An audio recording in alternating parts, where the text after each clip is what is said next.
Hola, ¿qué tal amigos de Red de Bendición? Bienvenidos a la lección número 2, señores. Hoy vamos a tratar la lección número 2 y en esta lección vamos a hablar, como ustedes pueden ver en el título, vamos a hablar acerca el inicio del conflicto. Cómo inició el conflicto, dónde inició el conflicto, de qué manera inició el conflicto y hacia dónde se traslada el conflicto. Muy bien, lo primero que tenemos que tener en cuenta es lo siguiente: Dios no es el autor o la fuente del pecado. Hay que tener eso claro. Y también hay que tener claro de que el estudiar el origen del pecado no es una tarea fácil, ya que se le considera un misterio, señores. Hay muchas pocas referencias en la Biblia que hablan en cuanto a este tema, pero las que existen son suficientes para poder ayudarnos a captar su naturaleza y demostrar la santidad de Dios. Así que vamos a empezar este excelente estudio, nuestro estudio número 2, esperando que podamos aprender de la Biblia en su forma básica, viendo los pasajes y entendiendo que ella misma se explica sola. Lo primero que tenemos que entender es lo siguiente. Miren, según lo que dice Génesis 1:31, lo podemos ver en la pantalla, dice que Dios creó todo bueno. Dice Génesis 1:31, y vio Dios que todo lo que había hecho, y he aquí que era bueno en gran manera. Y fue la tarde y la mañana, el día sexto. Dios creó todo bueno, señores. Ahí lo dice. Dios no creó nada malo. Dios no creó el mal. La existencia del mal es un misterio. Y la misma Biblia lo dice. Dios creó todo. Cuando creó la tierra, lo creó bueno. Ahora bien, Dios creó el universo, creó la tierra y creó todo para que fuese poblado por sus seres eternamente.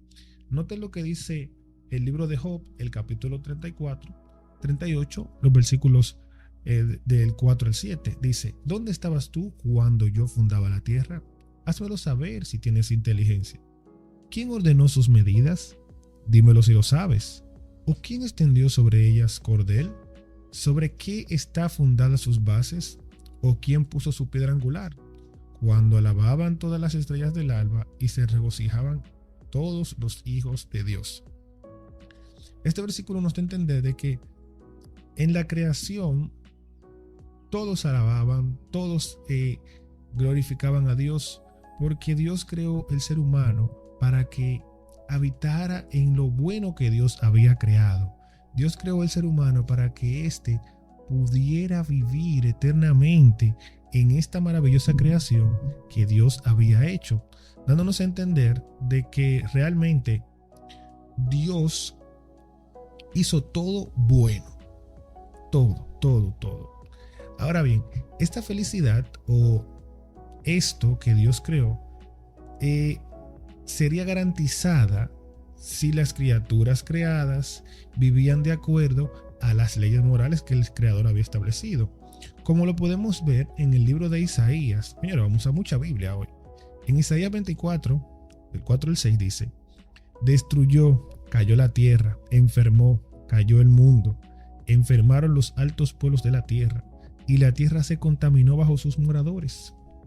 Porque traspasaron las leyes, falsearon el derecho, quebrantaron el pacto sempiterno.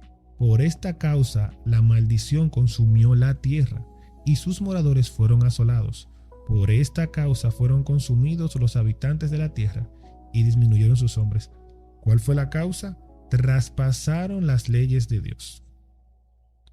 Ahí está.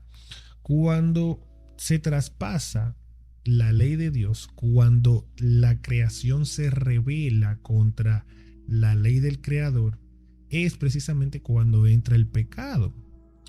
Y esto es lo que ha ocasionado tantas desgracias y tantos sufrimientos a los desobedientes. Ahora bien, ¿por dónde comienza el pecado? Ustedes saben por dónde comienza el pecado. La Biblia lo declara, la Biblia lo define.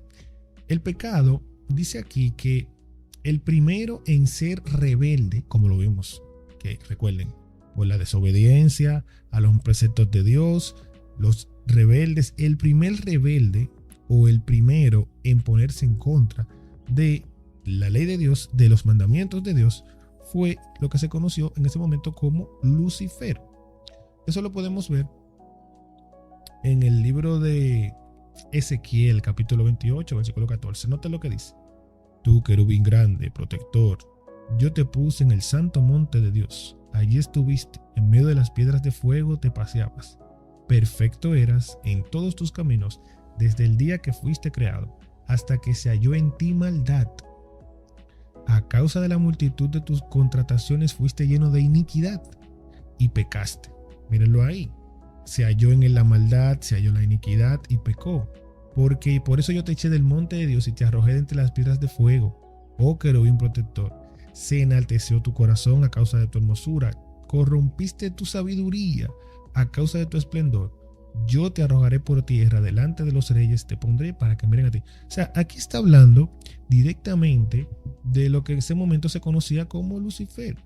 Que noten que nació en él ese, desconocemos la razón, pero nació en él el querer ser igual que Dios, ocupar el lugar de Dios y ser como Dios. Nació en él la maldad. El misterio más grande que puede haber en el universo es cómo nació eso en él. Pero entonces vemos que en Isaías capítulo 14, versículo 12 al 14, nos amplía un poquito más. Dice, ¿cómo caíste del cielo, oh lucero de la mañana? Cortado fuiste por tierra, tú que debilitabas las naciones, tú que decías en tu corazón, míralo aquí, subiré al cielo en lo alto, junto a las estrellas de Dios, me levantaré mi trono, y en el monte de testimonio me sentaré, a los lados del norte. Ustedes lo están viendo ahí en el versículo que está puesto. Sobre las alturas subiré y seré semejante al Altísimo. Ese orgullo que había nacido en él en ese momento, lo estaba llegando a ocupar el lugar de Dios. Y era una criatura, no puede ocupar el lugar del Creador. Y esa razón que esa situación que surgió como un misterio, entonces llevó a que en el cielo ocurra una guerra. Lo dice la Biblia, que hubo una batalla en el cielo. Apocalipsis 12:7 nos detalla que el fruto de ese nacimiento, de ese estado de rebeldía que nació en lo que se conocía en ese momento como Lucifer, produjo una rebelión en el cielo. Porque entonces fueron engañados ángeles. ¿Y cuál era el engaño? Lo vimos al principio, rebelarse en contra de la ley establecida de Dios. Porque ahí es que nace el pecado. El pecado es producto del quebrantamiento de la ley de Dios. Y aquí vemos que hubo una batalla en el cielo. Dice Apocalipsis 12:7, después hubo una gran batalla en el cielo. Miguel y sus ángeles luchaban contra el dragón, y luchaba el dragón y sus ángeles.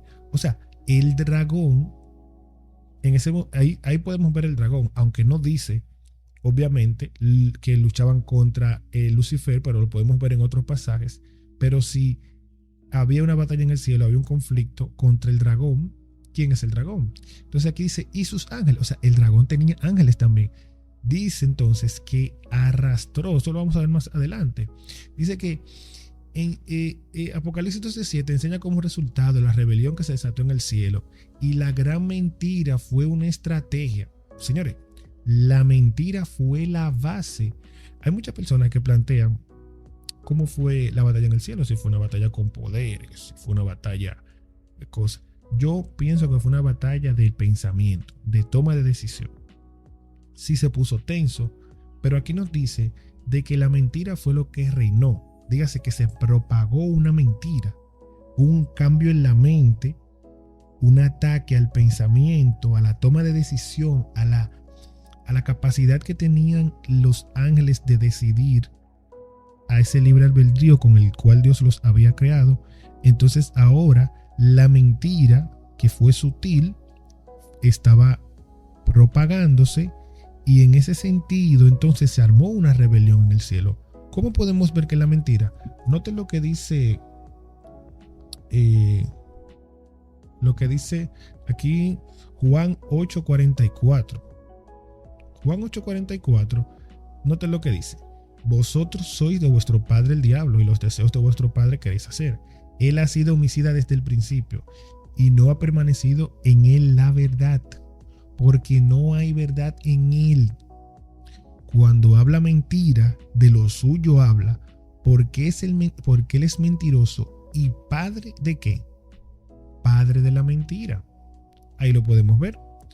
Miente desde el principio. Ahora, ¿cómo nosotros sabemos que la mentira fue la estrategia que utilizó? Bueno, ahí lo podemos ver. Él es mentiroso desde el principio. Las acciones solapadas de Lucifer cegaron a muchos ángeles, impidiéndoles discernir el amor de Dios. Ahora, el descontento y la deslealtad al gobierno de Dios continuaron creciendo hasta que la tercera parte de los ángeles cayó en rebelión. Nótelo ahí.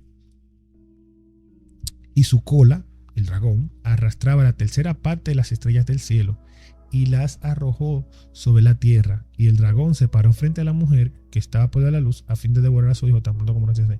Ese versículo tiene compuesto varias cosas, pero la primera parte es la que nos interesa, que es que con sus colas arrastró, oigan qué cantidad, la tercera parte de los ángeles del cielo.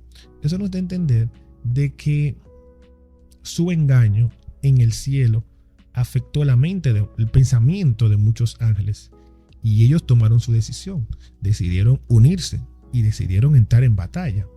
Ahora bien, recordemos lo siguiente: a pesar de que el enemigo tiene sus estrategias, de que el enemigo tiene sus ataques, es un enemigo que está vencido.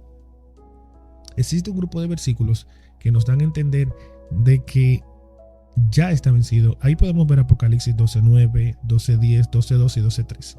Pero el 12:10 dice: entonces oí una voz del cielo que decía: ahora ha venido la salvación, el poder y el reino de nuestro Dios y la autoridad de su Cristo, porque ha sido lanzado fuera el acusador de nuestros hermanos, al que se le acusaba delante de nuestro Dios día y noche.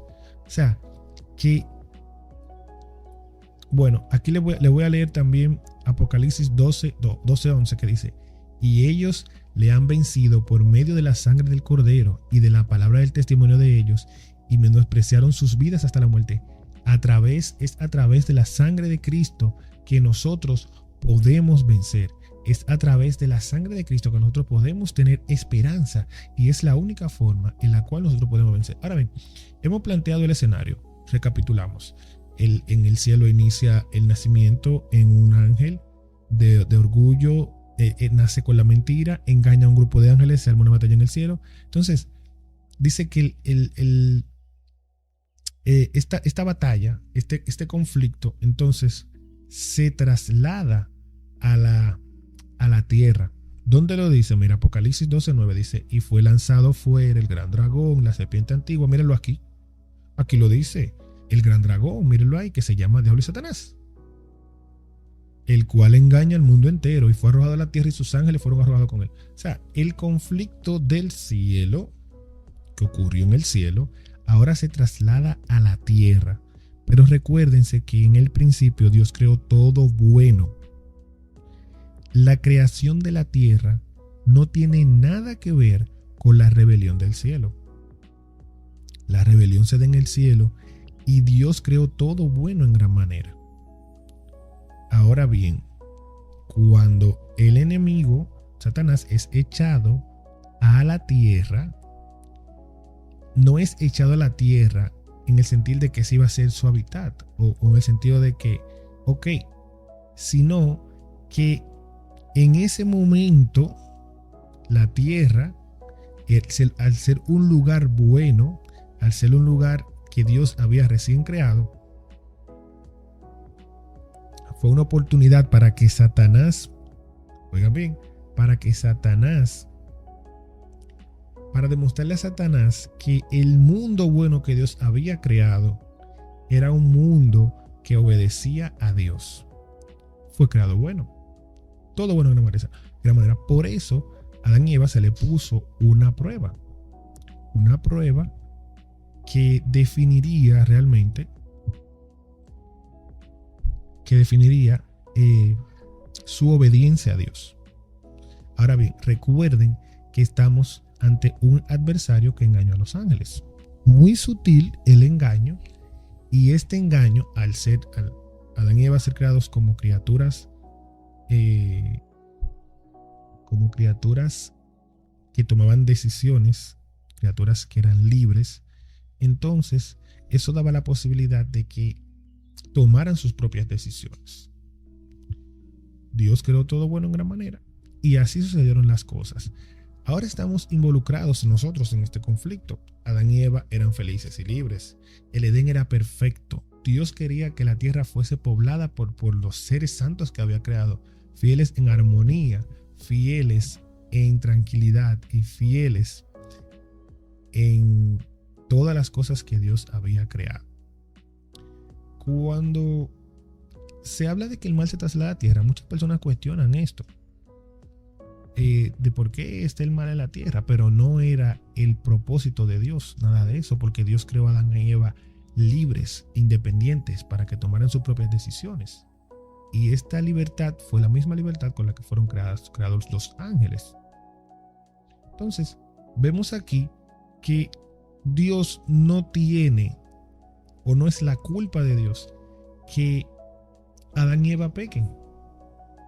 No era el propósito de Dios. Por eso Dios establece un árbol para demostrar la obediencia, la lealtad y todo eso. Bajo este principio se establece el tema de la libertad y el origen del mal. Dios crea seres libres, seres independientes, seres que tuvieran la capacidad de elegir. Porque recuerden esto, Dios es amor. Dice 1 de Juan 4:8 que el que no ama no ha conocido a Dios, porque Dios es que, mírenlo ahí, lo puse. Dios es amor. Ahora, ¿qué es el pecado? ¿Qué es el pecado? Porque es que vemos que el principio del gobierno de Dios es el amor, ¿verdad? El amor verdadero, libre y voluntario. Dios no creó robots. Dios no creó personas sin sentimientos. Porque si Dios hubiese querido que lo adoraran sin razonamiento y sentimiento, hubiese creado robots. Pero no, creó personas, seres independientes que tomaran decisiones. Ahora bien, así como Lucifer decidió rebelarse, oigan bien, también Adán y Eva tuvieron esa misma oportunidad y tomaron su propia decisión. Nosotros decidimos si amamos, nosotros decidimos si creemos en sus promesas o si quiere rebelarse junto con el enemigo. Dios pudo haber examinado a Satanás desde el principio, vean esto, pero todos los seres caídos lo hubieran servido por temor y no por amor. Habría quedado la duda, ¿y si las razones de Lucifer hubiesen sido aceptadas? Si el gobierno de Dios hubiese sido injusto y arbitrario, para ello era necesario desenmascarar el verdadero carácter del enemigo. Dios tenía que buscar la forma. Por eso no fue destruido Lucifer en el momento. Dios tenía un plan para demostrarle no solamente al mundo, sino al universo, el verdadero carácter de Satanás. Bajo eso podemos ver aquí una lista que nos ayuda a entender qué es el pecado o cómo la Biblia define el pecado. Porque para entender cómo Dios elimina el pecado, para entender cómo esto se transfiere del cielo a la tierra, para entender cómo está operando el enemigo, debemos entender la definición. La primera dice ahí, según lo que dice 1 de Juan 3:4, es que el pecado es transgresión de la ley. Mientras existe la ley, existe el pecado, señores. Hay mucha gente que dice que no, que los mandamientos, que si yo qué. Si roba es malo, eso es de la ley. Si mata es malo, eso es de la ley. Si habla mentira es malo, eso es de la ley. Lo que pasa es que las personas se quieren adaptar sus reglas a lo que dice la Biblia y no la Biblia a sus reglas. Saber hacer lo bueno y no hacerlo, según lo que dice Santiago 4:17, es también pecado. Oigan esto, rechazar el mensaje de Jesús, también lo que dice Juan 15:22, también es un tipo de pecado. Pero la mejor definición de pecar, como lo dice aquí, es estar separados de Dios. Lo dice Isaías, 1 de Juan 3:6 e Isaías 59:2. Queda definido de esa forma, de que el pecado siempre va a ser estar en contra de lo que Dios ha establecido. Ahora bien, señores, viendo todo esto de la mentira, de la rebelión del cielo, del engaño, del engaño de la nieve y todo eso, el Señor ha hecho provisión. El Señor, Dios no nos abandonó a nosotros a nuestra propia suerte. Él trazó un plan para salvar al hombre. El plan consistía en enviar a su Hijo, nuestro Señor Jesucristo, como lo dice Juan 3:16, y a través de este medio salvarnos de la desgracia en la cual nosotros habíamos caído. Por lo tanto, una de las enseñanzas de Jesús o una de las razones por las que Jesús vino, fue para deshacer las obras del diablo. Sí, hay que decirlo claro. Para deshacer las obras del enemigo, lo dice Juan 3:8. Este será siempre el mensaje central del Evangelio, que solamente en Cristo podemos vencer al enemigo. Y solamente en Cristo podemos llegar a ser verdaderos hijos de Dios. Cristo no está ajeno a los problemas de la humanidad, señores. Nuestro Señor Jesús no está ajeno. Dice Hebreos 2:17-18, por lo cual debía ser en todo semejante a sus hermanos, para venir a ser misericordioso y fiel, sumo sacerdote en lo que a Dios refiere, para expiar los pecados del pueblo, pues en cuanto a él mismo padeció, siendo tentado, es poderoso para socorrer a los que son tentados. Cristo padeció todo, para que en él nosotros podamos tener un socorro. No existe otra persona en la cual nosotros podamos tener socorro. Nadie, ni los apóstoles, ni los santos, nadie puede interceder por nosotros o puede padecer por nosotros. Dice Hebreos 4:16, acerquémonos pues confiadamente al trono de la gracia para alcanzar misericordia y hallar para el oportuno socorro. ¿Y quién está en el trono de la gracia? El trono de la gracia está Cristo Jesús. Dios nos ha provisto para la salvación por medio de nuestro Señor Jesucristo.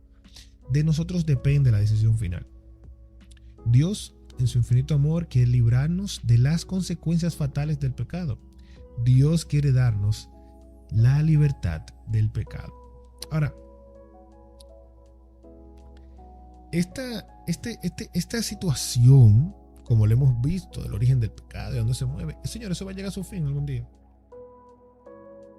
Así como el autor con el que inició, así va a terminar. Satanás y sus ángeles está reservado el fuego para el gran día. Lo dice Judas 6. Finalmente será destruido en el gran lago de fuego, según lo que dice Apocalipsis 20:10. Ahí lo vemos en la pantalla. El pecado será eliminado y nunca más volverá a surgir. La promesa de Dios es para aquellos que permanecen fieles en este gran conflicto. Romanos 8:18 dice que las aflicciones del tiempo presente no son comparables con la gloria venidera, que en nosotros se ha de manifestar. Señores, lo que viene es grande. Lo que viene grande, señores. Vamos a prepararnos. Señores, hasta aquí ha llegado el estudio. Hemos sido breves, pero como cada estudio, vamos a hacer un pequeño test. Vamos a hacer un pequeño test y este test nos va a ayudar a entender un poquito más lo que hemos visto hasta ahora. Y la primera pregunta, a ver si ustedes se la saben, es la siguiente. Vamos a ver. La primera pregunta dice lo siguiente: ¿con qué miembro de la hueste angélica se originó el mal? Vamos a ver. ¿Quién de ustedes se sabe esa respuesta? Exactamente, como lo dice Ezequiel 28, con Lucifer. Ahora, vamos con la siguiente. ¿Cuál fue la mayor pretensión de este ángel llamado Lucifer? Vamos a ver, ¿qué dice la Biblia? ¿Qué dice la Biblia? Vamos a ver. Dice que fue hacerse semejante a Dios, ocupar el lugar de Dios. Muy bien con el test. Ahora vamos con la siguiente pregunta. Vamos a ver si ustedes están activos. Y la siguiente pregunta dice, ¿a cuántos ángeles Lucifer logró engañar o poner en contra de Dios? ¿Cuántos? Ah, la tercera parte. Muy bien. Y vamos a ver la siguiente pregunta. ¿Quiénes protagonizaron el gran conflicto cósmico? Vamos a ver, ahí lo dice. Dice que una batalla en el cielo, el dragón, los ángeles del dragón y los ángeles de Dios y Dios, señores. Una gran batalla. Ahora, ¿cuál será el fin de Satanás y sus ángeles? Eso lo acabamos de ver. ¿Cuál será el fin de Satanás y sus ángeles? Bueno, aquí dice que él espera el lago de ¿qué? El lago de fuego, señores. Ahora, ¿cómo se trasladó el conflicto cósmico a la tierra? Vamos a ver qué dicen estos pasajes. Oigan lo que dice aquí, que se trasladó después de la batalla. Recuérdense, Adán y Eva, Dios puso un árbol y Adán y Eva pecaron. Y así fue como se trasladó el conflicto del cielo aquí. ¿Qué fue lo que indujo a Eva a desobedecer? Y que fue la misma pretensión de Satanás. ¿Qué fue lo que indujo a Eva a desobedecer? La serpiente engañó a Eva y le dijo que no iban a morir en la conversación, aunque esa parte no la tocamos, pero fue parte del engaño. Ahora, ¿qué quiere hacer Satanás con nosotros los humanos? Hay un versículo. Dice, sed sobrios y velad, porque vuestro adversario, el diablo, como león rugiente, anda alrededor buscando a quien devorar. ¿Qué debo hacer? Ya para terminar la lección de hoy, ¿qué debo hacer? Número 1, someternos a Dios y resistir al diablo. Santiago 4:7. Número 2, vistámonos la armadura de Dios, según lo que dice Efesios 6:18, 11:18. Y número 3, venzamos con la sangre de Cristo. Gracias a todos los que llegaron hasta este punto del estudio. Nos veremos la próxima semana, señores. Si ustedes no se han suscrito, suscríbanse, activen la campanita para que le lleguen estos estudios. Hoy terminamos el estudio número 2. Nos quedan muchos estudios aún. Y así como usamos la Biblia para todos los otros estudios, también la vamos a seguir utilizando, respondiendo esas preguntas que las personas se hacen. Si usted tiene alguna pregunta, déjela aquí en los comentarios y con gusto le vamos a responder. Nos vemos la próxima semana con otro estudio interesantísimo acerca de la palabra de Dios. Que Dios les bendiga.